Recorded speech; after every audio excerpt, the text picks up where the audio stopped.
Line আর ধপধপ করবে না। অন্তত 60 পিস ফ্রিজ পুড়েছে, প্রচুর টাকা খরচা হয়েছে। আমাকে 4-5 জন বলেছে ওরা এখন পুড়ে গেছে। হ্যাঁ, এই 2-1 কমের উপরে তো হয়েছে, বেশিরভাগ 3000-এর উপরে 7000 টাকা খরচা হয়েছে।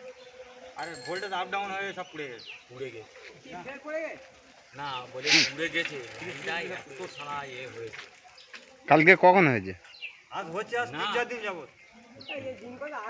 হ্যাঁ, হ্যাঁ, সেখান থেকে লাইনে দাঁড়ায় না, বেঁচে গেছে। পুড়ে গেছে। হবে 11টার সময় 5টা দই কিনে এনেছি, যেটা ফ্রিজটা চালু করতে আমি দিই। আমি যেটা 11:30 দিকে পুড়ে গেছে।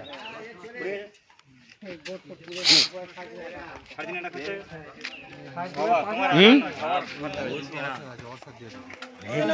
অনেক দিনের ক্ষতি হয়েছে। এই নাটটা খাবে না? এইটা এমন অসুবিধা হচ্ছে, কেউ ঢোকার পারবে না, সব চুম মেরে আছে। কই চলো আর বলতে সব চুম মেরে আছে। ওদিকে খেলা হচ্ছে, খেলা লাইনে ঠিক করে। কেন? আরে একটু বন্ধ করে দিতে পারো, নিচে লাগবি তো, নিচে লাগাবি তো, হোক না, নিচে লাগাবি তো।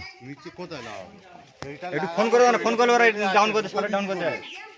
ঢুকবি কি করে? আর আমি যাচ্ছি, দাঁড়া, ক্যামেরা বন্ধ কর, ক্যামেরা বন্ধ কর, বালটা বন্ধ কর। ক্যামেরা বন্ধ কর।